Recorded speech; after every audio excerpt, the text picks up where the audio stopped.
అంటే మన తెలంగాణకు సంబంధించి హైడ్రా ఇది ఇప్పుడు బాగా సెన్సేషన్, మనం రీసెంట్ కూడా మాట్లాడుకున్నాం. కానీ ఈ హైడ్రా వల్ల ఇప్పుడు పేదలకి అంటే సామాన్యులు ఆల్రెడీ వాళ్ళకి ఇందిరమ్మ ఇల్లులు అంటే కాంగ్రెస్ ప్రభుత్వమే ఉన్నప్పుడు ఇందిరమ్మ ఇల్లులు ఇచ్చింది. ఆ ఇందిరమ్మ ఇల్లులు కూడా చెరువులోనే కట్టించారు.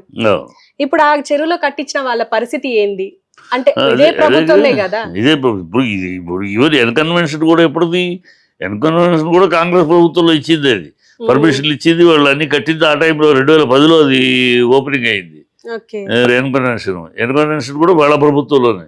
వీళ్ళు ఏంటంటే అప్పుడు డబ్బులు తీసుకుని ఇచ్చారు, ఇప్పుడు డబ్బులు తీసుకుని కూలుస్తున్నారు అంతే. ఇప్పుడు డబ్బులు తీసుకుంటాం కోసం కూలుస్తున్నారు, అప్పుడేమో కట్టడం కోసం డబ్బులు తీసుకున్నారు. ఇలా అంతేగా లంచాలు, ఏ రూట్ అయితే ఆ రూట్ ఇప్పుడు కూలుస్తామని బెదిరించి డబ్బులు తీసుకుంటున్నారు. వీళ్ళు నిజాయితీగా కూలిస్తే నిజంగా హైడ్రా అనేది నిజంగా చెరువులన్నీ సేఫ్ గార్డ్ చేస్తే ఖచ్చితంగా ప్రజలకు మంచిది. కానీ నువ్వు అట్లా చేయట్లేదు. ఎన్నుకుని ఇప్పుడు నాగార్జున అటాక్ చేస్తే మొత్తం బిల్డర్స్ అందరూ భయపడతారు, బిల్డర్స్ అందరూ దారికి వస్తారు. సో బిల్డర్ కూటమికి వచ్చి అయ్యా ఇదిగోండి మీకు ఇచ్చే మీ మూట మీకు ఇస్తాం, మాకు ఏదో వెసులుబాటు కల్పిస్తారు. ఈ మూటల కోసం ప్రయత్నాలు. ఇప్పుడు మూటలు అందగానే 10 రోజులు వస్తాయి, మూటలు అంతే అని అయిపోగానే వాళ్ళకి ఒక సమయం కేటాయిస్తున్నాం వాళ్ళని సరిదిద్దుకోవడానికి సమయం ఇస్తాం అంటారు.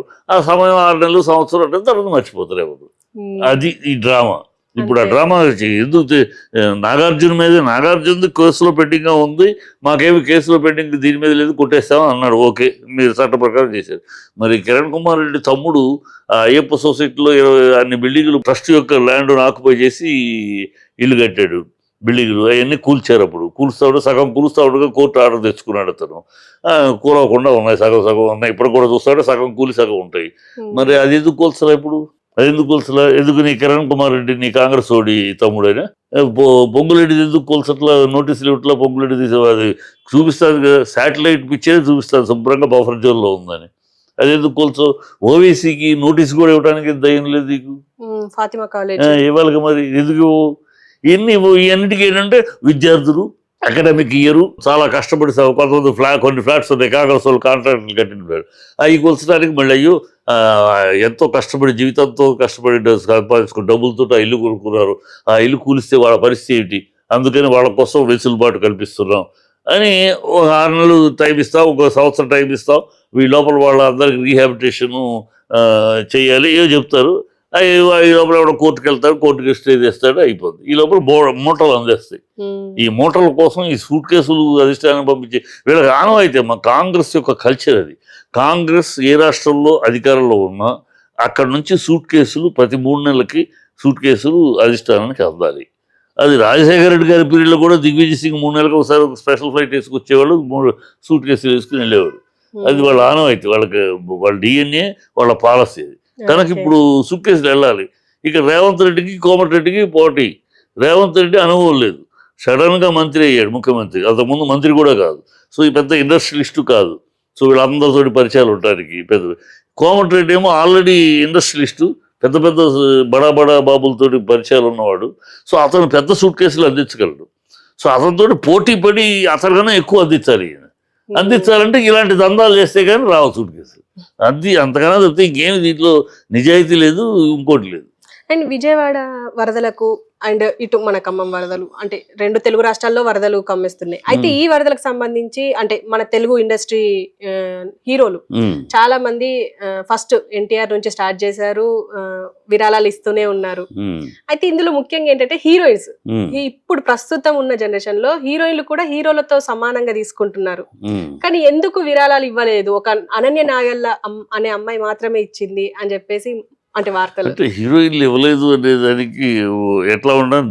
జనరల్గా ఆనాటి నుంచి ఈనాటి కూడా అనాదిగా హీరోలు అనేవాళ్ళు, పెద్ద ప్రొడ్యూసర్లు, హీరోలు అనేవాళ్ళు మా ఆనాటి రామారావు గారి పీరియడ్లోంచి ఆయన దివిసీమ ఇప్పుడు కానీ చేసేప్పుడు తారకృష్ణ గారు కానీ, నాగేశ్వరరావు కానీ, కృష్ణరాజు అందరూ ఆ హీరోలు ఇప్పుడు కూడా మన తెలుగు ఇండస్ట్రీలో హీరోలు స్పందిస్తారు. హీరోయిన్లు ఎట్లా అంటే ఇండస్ట్రీ తరఫున కొంత అమౌంట్ ఇస్తారు, ఇండస్ట్రీ తరఫున, ఫిలిం ఛాంబర్ తరఫున, అందరూ మొత్తం పరిశ్రమ తరఫున ఇస్తారు. ఒక వ్యక్తిగతంగా కాకుండా ఒక సంస్థ వ్యవస్థ తరఫున ఇస్తాం. అప్పుడు హీరోయిన్లు అందరూ వాళ్ళు ఇచ్చే డబ్బులు దాంట్లో ఇస్తారు. ఓకే. అట్లా ఎప్పుడు జరిగేది. ఇప్పుడు మేము పోయేసారి మేము సైతం చిరంజీవి గారు చేశారు, ఆయన పేరు మీద ఆ, ఆయన ట్రస్ట్ ద్వారా చేశారు, అందరూ ఇచ్చారు డబ్బులు అందరి పేరు, అది ట్రస్ట్ వెళ్తుంది అలా అనమాట. అలా ఒక వ్యక్తిగతంగా కాకుండా పెద్ద ఎత్తున ఒక సంస్థ ఫిల్మ్ ఇండస్ట్రీ ఇచ్చేటప్పుడు దాంట్లో ప్రతి ఒక్కళ్ళు కలుపుతారు. అది ఆనవాయితీ, ప్రతిసారి ఆనవాయితీ. ఇండిపెండెంట్గా ఏ హీరోయిన్ కూడా ఇంతవరకు అలాగూ ఒకళ్ళొకళ్ళు ఇస్తున్నారు అనుకుంటే, అప్పుడు కొంతమంది పెద్ద టాప్ హీరోయిన్స్ ఇచ్చేవారు, మేము అందరు ఇస్తాను నువ్వు కూడా ఇవ్వమంటే ఇచ్చేవారు. ఇప్పుడు అలాగా గతం చాలా కాలంగా ఏమిటంటే హీరోలు ముందు ఇస్తారు, తర్వాత ఇండస్ట్రీ ఇస్తుంది, ఆ ఇండస్ట్రీలో పూల్ అవుతుంది వీళ్ళ అమౌంట్. అంతే. కానీ ఏమంటున్నారంటే ఒక తెలుగు హీరోయిన్ ఇచ్చింది బయట అంటే ఎంతో మంది ముంబై హీరోయిన్స్ ఉన్నారు, మన కన్నడ హీరోయిన్స్ వస్తున్నారు, మన దగ్గర చేస్తున్నారు, మరి వాళ్ళు ఎందుకు ఇవ్వట్లేదు అని చెప్పేసి మాట్లాడుతున్నారు. అది మాట్లాడడం తప్పమ్మా. ఇప్పుడు వాళ్ళ కేరళలో జరిగింది, మన తెలుగు వాళ్ళు చాలా మంది అక్కడ యాక్ట్ చేస్తున్నారు. ఒక అర్జున్ ఇచ్చాడు, మిగతా ఎవరు ఇవ్వలేదు ఎందుకని? అది అడిగితే ఎట్లా? అది కదా, అది మన రాష్ట్రం చేసేది ఇస్తారు, అది అది ఇవ్వాలి, ఇస్తారా సస్తారా అన్నట్టు ఉండకూడదు కదా. అది అందుట్లో మన తెలుగు ఇండస్ట్రీ ఎప్పుడు కూడా తెలుగు ఆ విషయంలో వంక పెట్టడానికి లేదమ్మా. నేను చిన్నప్పటి నుంచి చూస్తున్నాను. రామారావు గారు రాశాడు, దాని నాటకం వేశారు, ఆ నాటకం నాన్నగారు రాశారు. సో ఆ రోజు నుంచి చూస్తున్నాను ఇండస్ట్రీలో నేను. ఎప్పుడు వచ్చినా మన తెలుగు హీరోలు, మన తెలుగు ఇండస్ట్రీ గుండెలో తడి ఉన్న ఇండస్ట్రీ మనది. ఆ స్పందన, హృదయ స్పందన ఉన్న ఇండస్ట్రీ మన తెలుగు ఇండస్ట్రీ. ఎప్పుడు వాటి విషయాలు 10 మందికి ఆపద వచ్చినప్పుడు వాళ్ళు ఆదుకుంటానికి వెనకడుగు ఎప్పుడు వేయలేదు, ఎప్పుడు ముందడుగే ఉంటుంది. దీంట్లో మన ఊరినే కోడిగుడ్డు మీద వెంట్రుకలు పేసిన ఆయన ఇంత ఇచ్చాడు, ఈయన ఇంత ఇవ్వలేదు, ఈయన ఎందుకు ఇవ్వలేదు, ఇవన్నీ అనవసరపు కెలుకుడదు. ఎప్పుడు తెలుగు ఇండస్ట్రీ హృదయ స్పందనతో ఉన్న ఇండస్ట్రీ, తెలుగు గుండెలో తడి ఉన్న కళాం బిడ్డలు ఇక్కడ ఉన్నది కనుక ఎప్పుడు చేస్తూ ఉంటారు. అది ముందు వెనక ఒకళ్ళప్పుడు ఒకళ్ళు అంతే తప్పితే దాన్ని విమర్శించి చేసేవాళ్ళు ఎవరైనా ఉంటే వాళ్ళకి అవగాహన లోపం ఉంది. ఇప్పుడు తెలుగు స్టేట్స్ లో వరదలు వస్తున్నాయి, కానీ విజయవాడలో వరదలు రావడానికి కారణం ఆ గేట్లు ఎత్తేయడం వల్లే. ఆ గేట్లు కూడా అంటే చంద్రబాబు ఎవరో ఇండైరెక్ట్ గా అవసరం లేమో డైరెక్ట్ గా చెప్తాం.